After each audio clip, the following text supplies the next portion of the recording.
Hello everyone, welcome back to Grow Roots. This is Shannon, and today I will be taking you on my July 2024 backyard garden tour.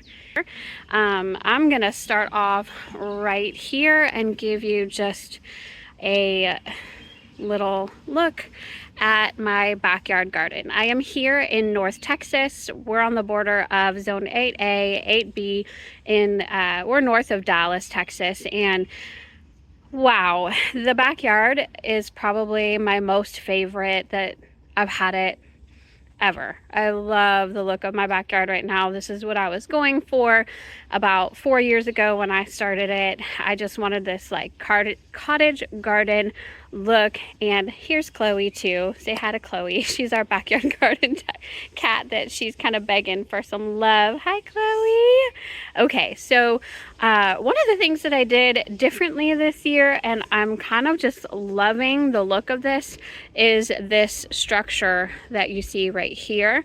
This is a shepherd's hook, and it has a, believe it or not, it has a hanging planter on it.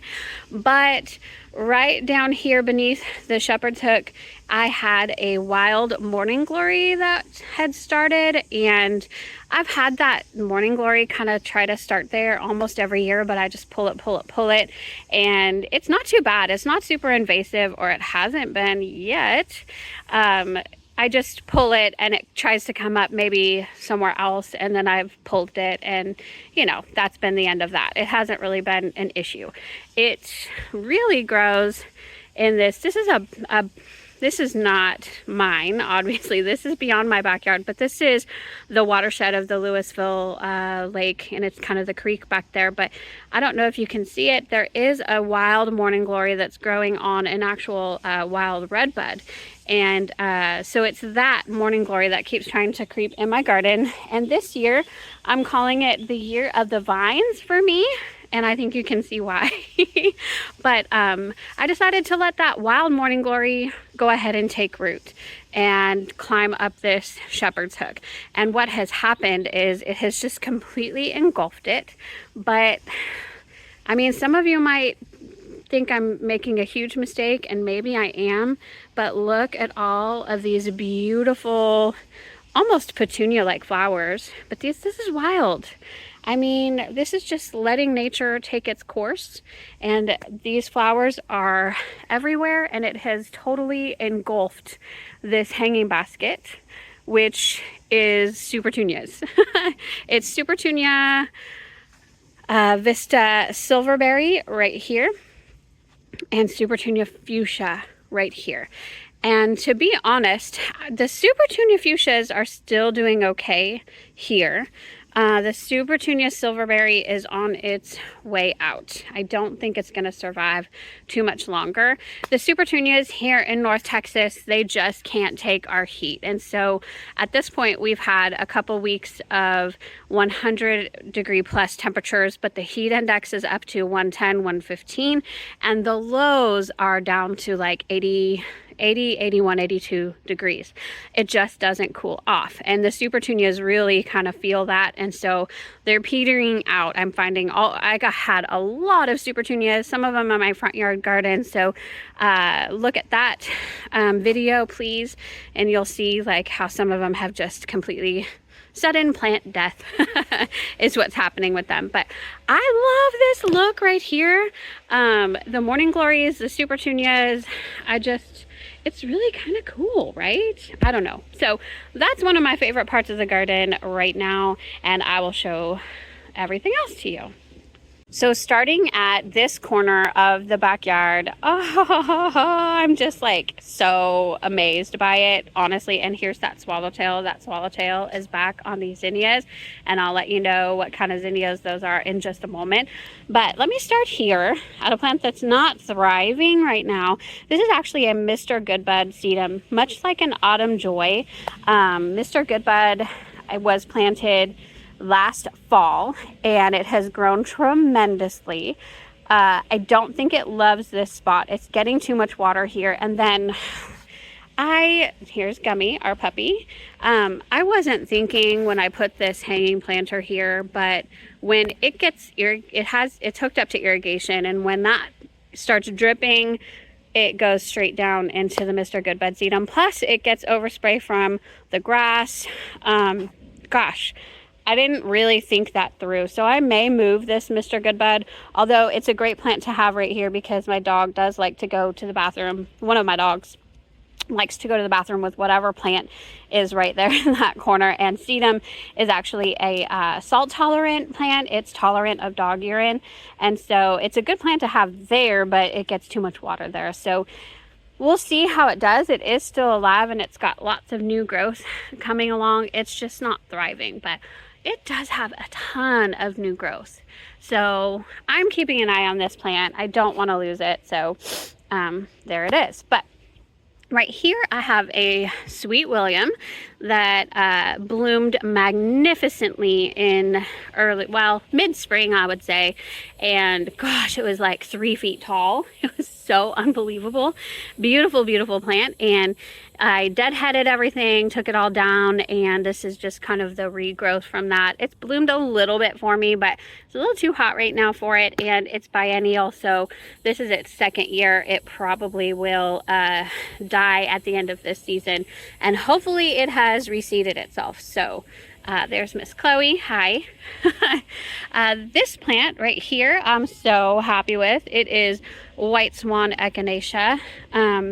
A lot of these blooms are older, so that's why you see like the petals are all curled down and everything. But I just absolutely love the White Swan Echinacea there, and we've got new blooms coming all over the plant. So this is just its 2nd year in the ground, first time blooming for me, and it's doing fantastic. Coming into the garden, what you see there is Vinca. This is Cora XDR Vinca, and like this is Morning Glory. So yeah, I come out here, it's trying to take over. Of course, it's like a natural vine, and so it is becoming a little bit invasive now that I've let it take hold. Chloe, you're over the plant that I wanted to talk about next. So Cora XDR Vinca doing well, and then this beautiful ground cover blue flower that you see is Plumbago Ceratostigma. Probably my favorite ground cover at the moment for if you like blue blooms and something that's really reliable and heat tolerant, but it says it's for sun and shade. These are all like full sun / part sun environments because I've got other plants growing over it. Then Plumbago Ceratostigma, it's a hardy plumbago, and it will survive through the winter for me here in Zone 8. It just does fantastic. I have it in multiple places. I absolutely love it. Okay, so coming right behind the Vinca and the Plumbago Ceratostigma, you will see my little lime hydrangea, and it's kind of all right there, a little bit floppy. It's a very young hydrangea, and so I have placed an order for some plant stakes to try and like stake those stems up, but until then, it's just going to be kind of flopping over, and it is what it is.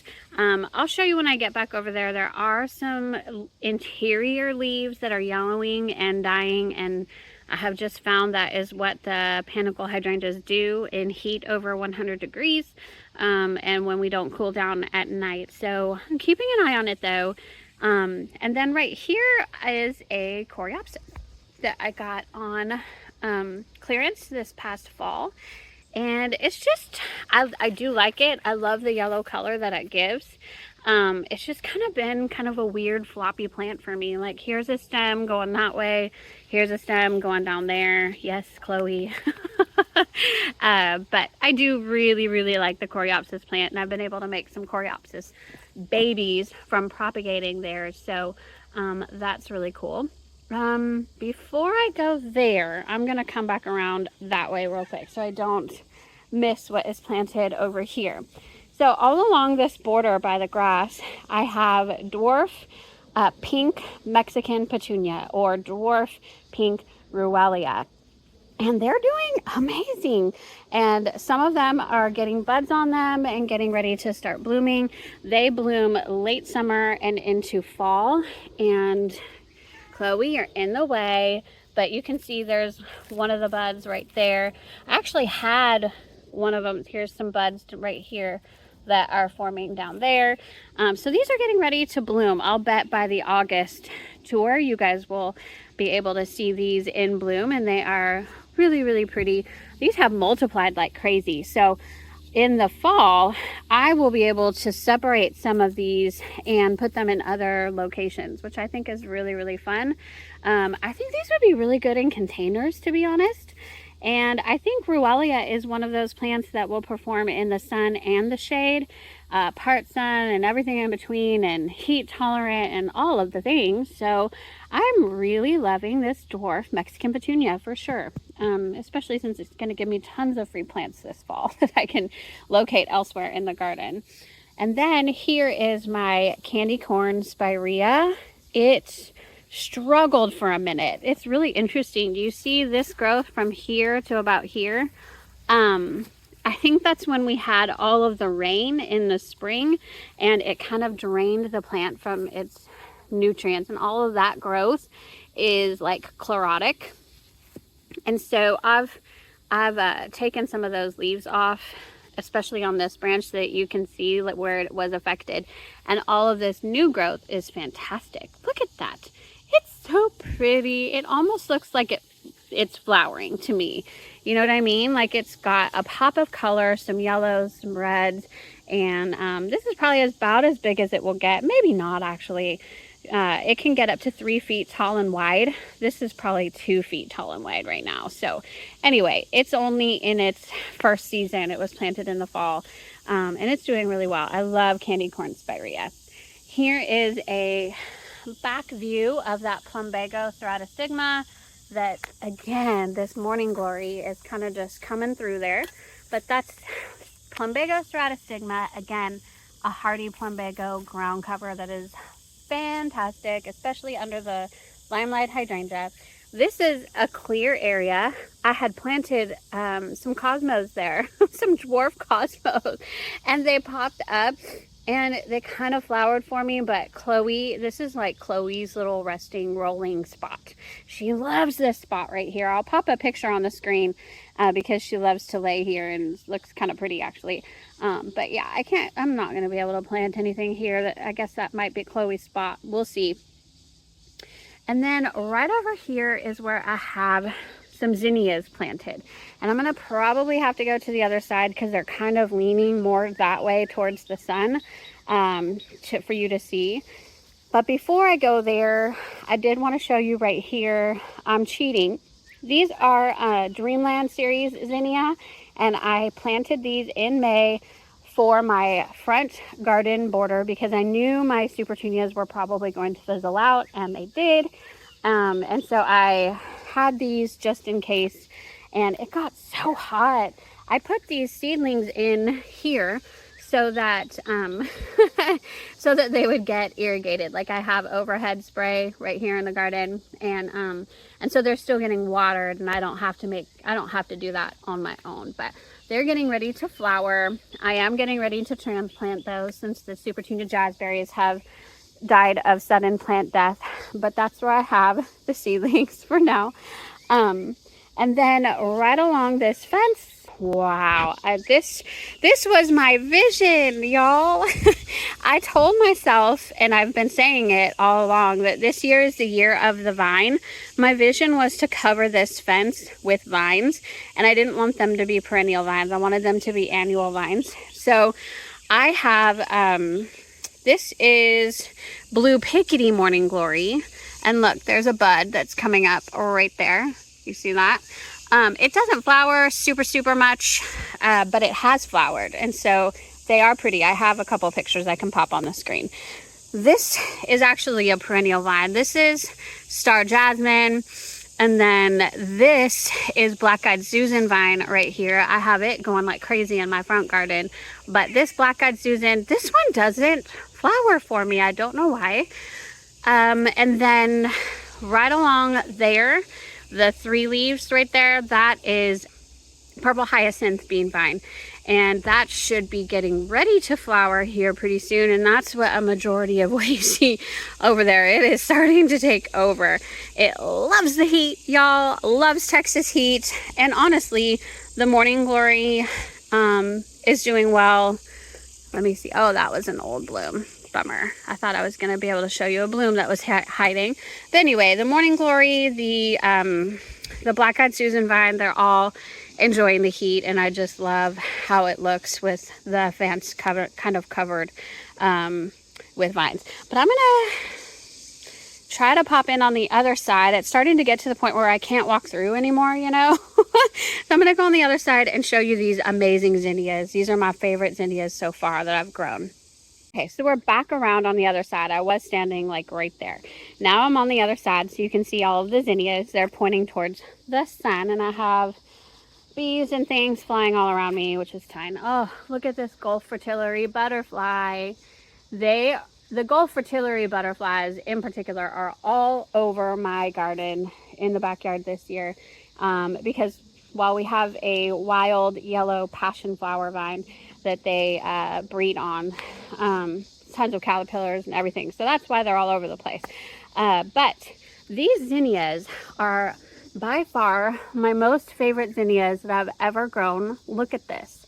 This was a cactus mix, and I think I got it. It's by Burpees Seeds, I'm pretty sure, a cactus mix variety.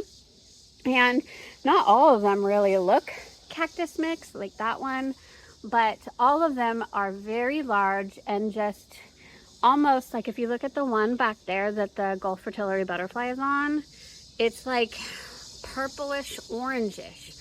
It's an amazing color. It's kind of like that one, to be honest, but that one's got more red and that one has more purple. And these are just the most stunning mix of zinnias I've ever seen, truly. And so this is the cactus mix that's growing there. Absolutely love them. I do have an Echinacea purpurea that's growing up right there. Let's see, right down here, I have, this is a Supertunia that actually is doing okay. So I have a Supertunia fuchsia right there that's doing okay, and I have a Supertunia Bermuda Beach right there that's doing okay, and I have a Supertunia fuchsia there, but the leaves are still green. It's just not really flowering for me right now, and I'm just kind of watching the butterflies, y'all. I'm just too I'm too distracted by butterflies. But the Supertunia Bermuda Beach doing fantastic, although I have to say the Supertunia Bermuda Beach sure does look a lot like Supertunia Bubblegum to me, so I don't know about that. Right back there you can still see little pops of blue. That again is the the Plumbago Ceratostigma, and just this mix of plants here with the Coreopsis, the little lime hydrangea, Supertunia Bermuda Beach, these amazing zinnias, the Plumbago Ceratostigma. Oh, be still my heart. It's such a fabulous combination. Here's another type of zinnia that is really pretty. I don't know that it was worth the price because they were pricey. This is Peach Zinderella zinnias. So I got these from Park Seed, and they were on the expensive side, no lie. I have some more growing back there, along with some Echinacea purpurea back there. But yeah, I mean, they're pretty. I don't think that pink peach color is quite coming off on screen the way as bright as it should, to be honest, but yeah, it's doing okay. And then coming back around here, I have an Echinacea purpurea plant, which is coming out of bloom, but I love, oh, I just stepped on Gummy's tail, my puppy. I love this view. Look at the Echinacea that has just completely mixed in with the purple hyacinth bean vine. Ah, it's so pretty. My vision has come to life, and I am just so happy about it. I don't want to skip this because it's worth documenting. This is why I film garden tours to begin with. But you see right down there, that is a peony. It's in its second year. It's never bloomed. This is full sun, almost full sun location. It's kind of being shaded by the zinnias. right now because they're so tall, but that's my peony. And you know what I figured out, it did this to me last year and it died down to the ground in the heat of the summer, and I thought I lost it, but it came right back with a vengeance, triple the size. And so what's happening, and I watched this from Jenny with Gardening with Creekside, because she's in a somewhat similar zone. They don't quite get as hot as we do, to be honest, Jenny. y'all at least cool down a little bit at night. We don't. But she said in one of her videos, and I love this, that peonies, if they start to die at this time of year, the ones that have more sun, that's totally normal. They're going dormant. It's too hot for them right now. So it will come back. So say goodbye to the peony, because I don't think it's going to be around for the August garden tour. And I really do believe, Jenny, I think that it will come right back next year. Maybe it'll flower for me next year. It'll be its 3rd year, so we will see. Something else that kind of got skipped over right back there is Sweet William, another Sweet William plant. But you know, there's sporadic blooms here and there. There's dead foliage. Actually, no, that's not dead foliage. That's just the old blooms. So that Sweet William's actually doing pretty well back there. Looking back further into the garden, I have this little area down here that has perplexed me for a little while, because it's kind of shaded down there but full sun up here. And I've wanted to do clematis for so long, and I finally got one. And look, it is giving me a couple blooms at the moment. Isn't that awesome? This one in particular is Sapphire Indigo Clematis. So this one actually is a more compact clematis. This might be as tall as it gets, at about 3 feet tall. It's actually a little taller than 3 feet. It's got to be 4 feet tall, but it is more of a compact, bushy type of clematis. And I picked that up when they had a 30% off sale plus $10 off a $50 purchase. So I'm so happy with that purchase. I'm so happy that it's doing okay. And then down in here, I have Pink Chablis Lamium going on down there that's doing beautifully. I can't believe how well it has done down there. And then I have another Pink Chablis Lamium down there that isn't doing as well in the heat, but it's still hanging in there. And then there is another clematis in there. I don't know if it's the Jackmani or the HF Young, but I did that from Bare Root this year. And there should be another clematis over here somewhere, but I also have a Star Jasmine right there.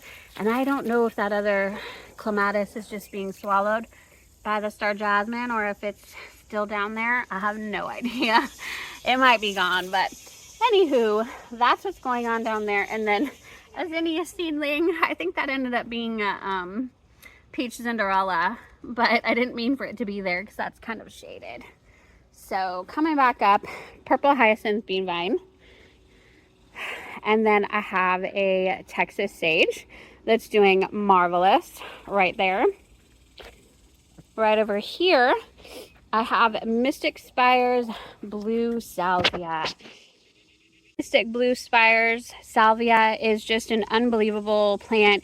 It is my new favorite salvia. This particular one I picked up on clearance. It was itty bitty bitty bitty, like a plug, that I picked up from Rooted in the fall on clearance. And now it's nice and big and maybe 3 feet tall. I have 2 Mystic Spires Salvia in my front planters, curbside planters in my front garden, and they're doing spectacular. But I just love it. It just keeps on blooming. It's a really pretty color. I love the color of the leaves, and it does amazing in our heat. So love, love, love that. I have a Sweet William down there, and I have a bunch of Burgundy Glow Ajuga down here as well, because it is underneath my tree formed Sunshine Ligustrum. It's just so beautiful, y'all. And last year I decided to tree form it, which is why it's all empty down here, and I have space for this ajuga. Just absolutely love this sunshine ligustrum, and lots of new growth in this heat. So they are rock stars in the Texas heat, as well as in the winter time. They stay this color in the winter, y'all. It's so nice. And it's okay. So here's what's happening. It's taller than I am now by like half a foot. Yep, I'm 5 foot. Oh, Gummy just scared me. She's right behind me. I am 5 foot tall, and it is now taller than I am. So this is a 5.5 foot shrub. Unbelievable. Okay, so I have a star jasmine here. I have a purple hyacinth bean vine here. This is a wild Carolina snail seed vine, which I'm allowing to live.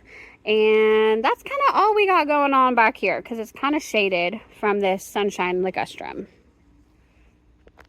Coming back around, this is the part of the garden that I can barely get into anymore, and I am wearing boots because I don't want to risk snakes, and I also think there's a little bit of poison ivy taking hold back here, so we'll see. Remind me not to touch it. Not that I'll even be able to hear you or listen, but I'm reminding myself, do not touch the poison ivy, Shannon. Okay, so here is another Texas sage right here.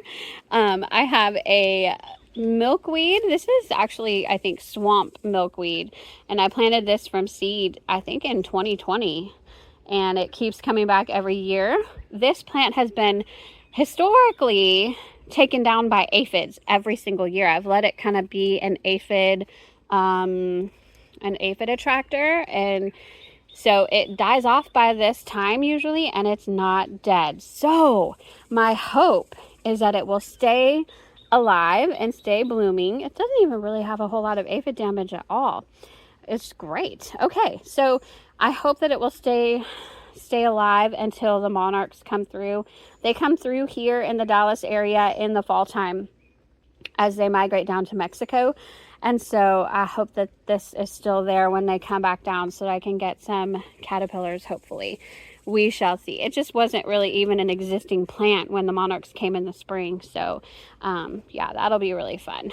This plant right here is a limelight hydrangea, and this is a propagated limelight hydrangea. My big limelight died last year in the heat, and I luckily had 2 that I was propagating at the time, and they successfully rooted themselves, and then I was able to plant them in the landscape, and so it's actually doing pretty well. Let me show you again. It's a new baby plant, so the stems are not like super sturdy yet, but look at that bloom.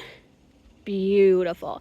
This is a part sun location. There's another bloom down there if you see that, but this is a part sun location. So this is where I'm testing the panicle hydrangeas here in North Texas. I know they say full sun, but not everything means full sun with the Texas heat. And we've come to learn this. And so the test is I have my little lime that's now in a full sun location, this limelight, and another one is in a part sun location. And we're just going to see who does better. We'll see what location is better for them, but that's what that is right there. Right here, I have Echinacea purpurea. And these guys I cut back massively. You could see that I had to cut them back. They were growing super tall as me, and they were flopping over everywhere. And so I just decided to deadhead all of the old ones. Obviously I didn't deadhead all of them, or is this an old? Oh, see, I deadheaded this one but didn't take care of it. So here we go. Okay, but still such a beautiful plant, and something is getting a hold of it. I've got grasshoppers like crazy, especially back here, so that's probably what's going on. Over here these are all canna lilies, and really truly the heat is already kind of taking its toll on the canna lilies, but this is still a rock star heat tolerant plant because nothing is going to kill this, I promise you. Nothing will kill these cannas. They might have brown leaves or yellowing leaves. I've still got a little bit in bloom over there, but they are rock stars for sure. Right down here, ooh, I need to kind of take care of this. Okay, I'll talk about this vine in just a minute. there. Okay, but right here, this grass is pink muley grass, and it's a little bit floppy, but it's its first season. I just planted it in the fall, and I'm hoping that it will start blooming these beautiful pink feathery blooms soon. Is this an old bloom, or did it try to bloom? I don't know. Okay, well, we'll find out, but somewhat soon I think it will start forming blooms, but I do love this grass. And here we go, this vine. Okay, wow. Okay, so this is coral honeysuckle. I got this from Rooted In. This is not supposed to be an invasive Japanese honeysuckle, okay? This is supposed to be the American non-invasive coral honeysuckle, super heat tolerant, drought tolerant, and this thing is one little baby plant planted in the fall that is now just ginormous and taking over. It's just kind of crazy. I'm having to tuck it in so that it's not overtaking the plants. I just had to tuck this one back here because it's trying to overtake my Texas sage. Note to self, coral honeysuckle is a rock star, but it will take over if you're not careful. So it's not supposed to be the invasive variety. It is supposed to be coral honeysuckle, but nonetheless, it is kind of crazy, to be honest. I do like it though. It is beautiful and it's super soft, to be honest. Here is that wild yellow passion flower that I told you guys about. And there's one of the blooms right there, or a bud. Oh, it just fell off actually. But usually I can come back here and see caterpillars at any time, but I don't see any right now. But the caterpillars are the Gulf fritillary caterpillars. This is their host plant, and that is why I see the Gulf fritillary butterflies everywhere in my garden, because I have that vine everywhere in my garden that I kind of allow to be. Okay, so I have more Plumbago ceratostigma down there. I'm hoping it kind of takes over the ground in this area. But in this area, I also think I've got poison ivy, but I don't see it here, to be honest. Okay, well, that's a good thing. Right here, I'm going to show you from another angle, but I have a water feature. It's kind of like a little fountain. Water comes down from up there, but that fountain part is broken for now. But until then, I have a vision of it being covered in purple hyacinth bean vine. So I planted a purple hyacinth bean vine here, and I planted a purple hyacinth bean vine there, and lo and behold, that's exactly what's happening. This thing is getting taken over by purple hyacinth bean vine, and this trellis was there just kind of to help it to get started. It took a little bit to take off, but once it got hot, this thing took off, and I'm kind of hoping that it will start giving me blooms somewhat soon, but I haven't quite seen any blooms yet. But I do love it. It is beautiful, and it's all the way to the top now, and now I have to train it to go across, so that's really, really cool. And right over here, last but not least in this area, this is my Midnight Marvel Hardy Hibiscus. And it has already done a bloom one time, and it's kind of in between blooms right now, y'all. So I do apologize, but it is getting some more blooms right here and right here. Those are actually getting kind of close. So really, really cool plant. It just, poor thing. It's the grasshoppers, okay? So look at this.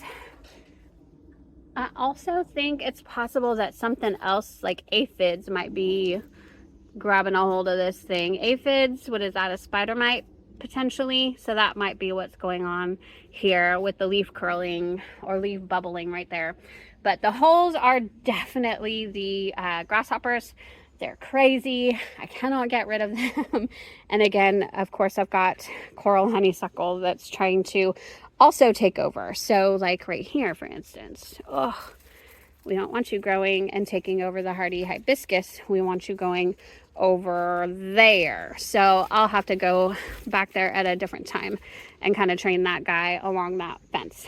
But yeah, so that's what you got going back here. So I am going to do a separate container garden tour because I have a lot of things in containers up here that are really looking quite good. But I wanted to show you, I'm going to do that in a separate tour, y'all. But I wanted to show you what this all looked like from up on the patio. So the sunshine ligustrum looking amazing. The canna lilies looking really, really good there, although starting to get yellow from the heat. And then, yeah, you can see a Gulf fritillary butterfly over there. The archway being covered by the purple hyacinth bean vine. Just really beautiful. I love it. And I have a butterfly little, what do you call it, there. So, oh look, see? That Gulf fritillary butterfly is finding the passion vine. I'll bet she's getting ready to lay eggs. That's probably what's happening. But anyway, I do have, no, I'm going to conclude that in the container garden. Okay, so I'm coming back over here. This is Tangerine Beauty cross vine that I have growing on these 4 trellises. I just planted them a year ago in the spring. So these plants are only a year old. They were itty bitty babies when I planted them, and now they are just spectacular. They're not currently in bloom. When it gets super, super hot like this, they just don't want to bloom, and that's okay. But in the spring, they were fantastic. Wow, they were just absolutely gorgeous. And so I just absolutely love them on those trellises. I'll get to these in my container garden tour, but I think you can see what those are. And then I just want to show you a quick, what? Okay, so I'll show you in the container garden tour there. But I have my part shade and shade gardens on the side here still to show you. So hang in there with me. So before I take you back into my part shade garden, and then part shade garden back there, I do need to explain something. So we just recently hooked, this used to be overhead irrigation sprinklers, and I really wanted to put it in drip irrigation because the hydrangeas and the oak leaf hydrangea back there, they do better if they don't get water on the foliage. Like the bacterial infections, things like that are so much better. So we just recently hooked this up to drip irrigation, which is perfectly fine, except for one thing. We figured out a little bit too late that it wasn't getting enough water. When you switch to drip irrigation as opposed to overhead irrigation, it's more slow release water, and so you have to leave it on longer, and it will help soak the roots of the plant better, and that's the purpose. It's also like a better water wise way of watering, because you're not going to have a bunch of runoff when you switch to drip irrigation like that. You're going to let it soak into the roots, right? Well, that's the purpose. Well, this zone is actually a grass zone, so it shares the same zone with our side garden grass right there. And so we switched. I am so sorry, everyone, but I have lost the rest of the footage that that was filmed for this portion. So I just wanted to do a quick voiceover to explain a little bit further that the drip irrigation, we had some issues going on because it turns out that the length of time that we were using to water the grass in the front, which is the same zone as the new drip irrigation, it was not enough time for the water to really soak into the roots and adequately water the side yard. So we discovered this a couple weeks ago, and we have tried to start fixing it, but we've had, it's a learning game. And so some of the hydrangeas you're going to see in just a moment, the blooms have fried because they weren't getting watered adequately. And I think the plants have completely bounced back at this point, but there was a little bit of damage to the blooms, and just wanted to put that out there. And then, just wanted to say that the next footage just goes kind of straight into my peony, and so here we go. So this peony is so much happier than the other peony that I have in a full sun, almost full sun location. It's not fried in any way yet. It's kind of being shaded a little bit by these canna lilies. These canna lilies, by the way, are all volunteer. Actually, I think I did move some in the back here because they do well right back here against the patio. And they're shading this peony a little bit. However, this one is completely volunteer. I meant to take that out and give it away to friends, and I didn't, and now it's like tripled already. These canna lilies, I swear they do so well here in Texas, and they multiply like crazy. But I love them. Honestly, they're pretty. Look at that. Okay. But anyway, this peony is doing great. Again, it's its second year in the ground, hasn't flowered for me yet. I hope that it will flower next year.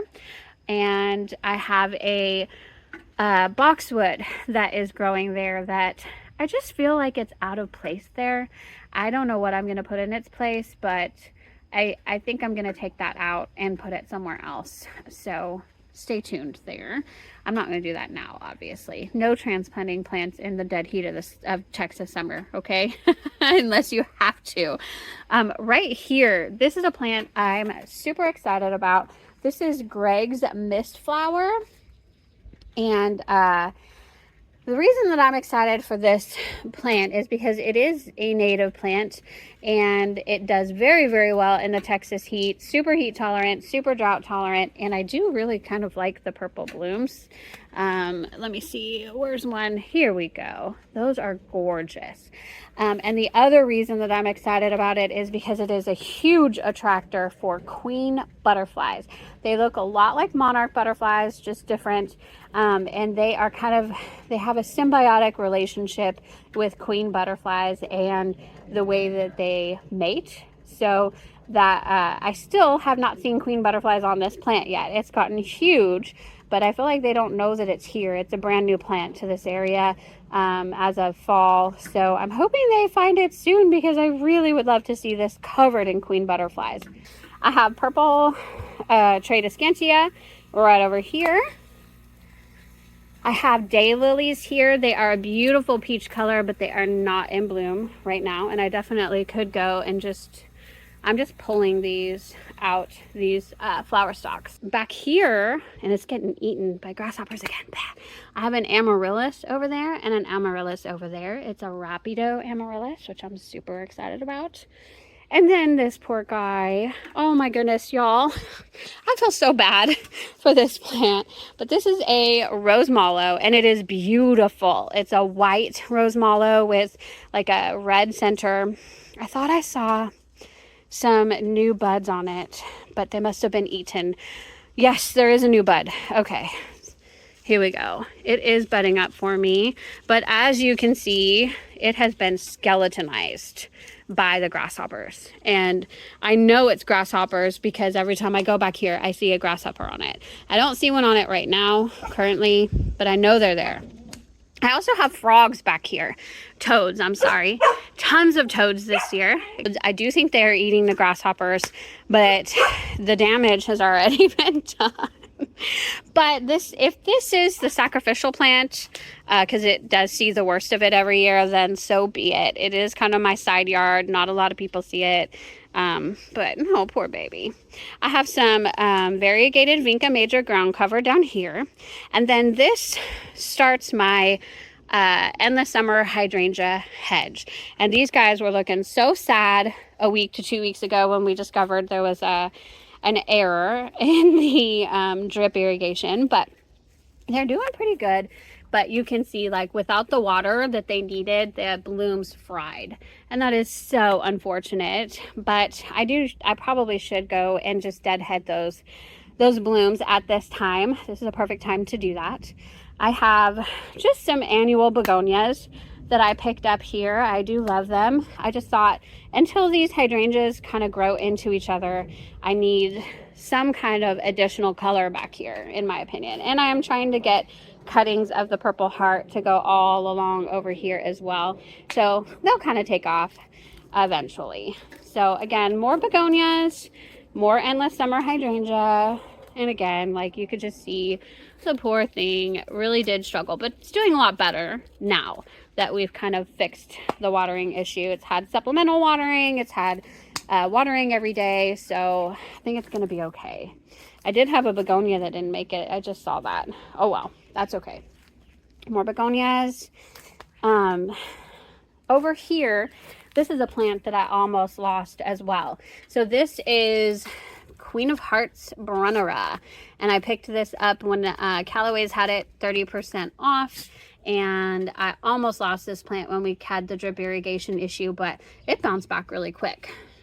A little bit of new growth. That little bit got fried. But yeah, I love that plant, Brunnera. Surrounded by some begonias. No, you leave that Brunner alone. And then I have a daylily here. Again, not in bloom currently. Hey, no ma'am. And then over here is Pink's Turk's Cap. Pink Turk's Cap. It took forever for this Turk's Cap to come back to life after the winter.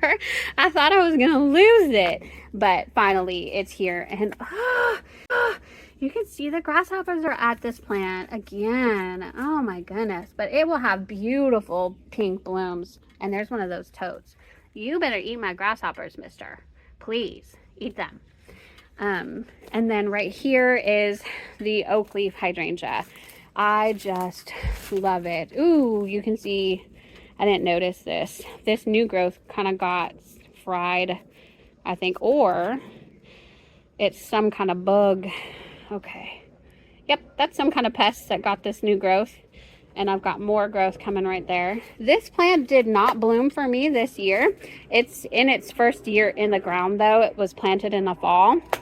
So I honestly think the nursery had pruned it incorrectly. And that's why it didn't bloom, because it is quite big. This is a dwarf Alice oak leaf hydrangea, and I did have a little bit of a bacterial or fungal infection going on the leaves down there, but I treated it and all of the new growth actually looks decent. It looks okay. So it's trudging along. It is beautiful. I have a Mexican petunia right here. Oh no, it popped off again. Okay. This is one of the problems with the drip irrigation too. We haven't clamped it and it just came off. So this means these guys haven't been watered. Oh, goodness gracious. We did get a clamp to clamp that down. My husband just did not do that quite yet. So again, another problem with drip irrigation. It's not all rainbows and butterflies, guys. Okay, so this is Mexican petunia. I think it will do really well back here, but it did take it forever to come back after this winter as well. It's brand new. It's a baby. And then there is a kaleidoscope abelia that does not love life right now in this location. So yeah, it's probably going to get relocated, and I'll probably put... No, I'm not going to put another Brunnera there. This is more of a midday 10 a.m. to 2 p.m. sun location. And so I have to be careful what I put here because it does get hot sun, if you know what I mean. I want to put the other Brunnera that I picked up there, but I'm not going to be able to do that. And then I did pick up a leopard plant. And I don't know if the leopard plant will be able to handle that area. So I'm going to have to do some research.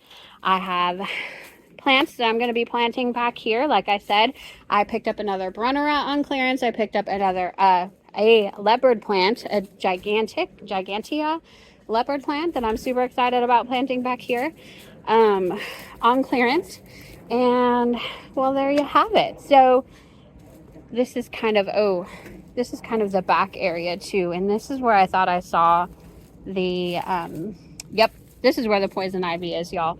Do not touch it. Do not touch it. But here is where I've noticed some poison ivy coming in. And I'm walking through a spider web. I'm walking through a spider web. Okay. Anyway, there you go, y'all. You have to be careful about this. And look, I almost touched it with my jeans. Nope. You don't get close to me, Gummy. Anyway, we have to be careful about this, especially since we back up to a creek. I actually see a bunch popping. Oh dear. Okay. Woo, and it's trying to get up there too. Okay. Well, I've got to get back here and take care of that. You've got to wear gloves and boots and wash and all that kind of stuff when you handle poison ivy. But yeah, that's what we got going on. I got to take care of that.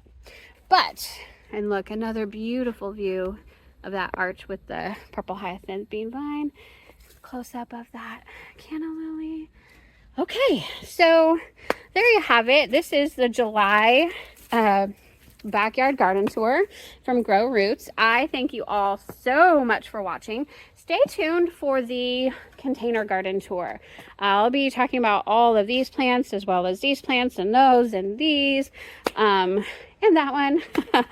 But in the meantime, thank you so much for watching. I hope each of you has a fantastic day. Thank you so much, everyone. Bye-bye.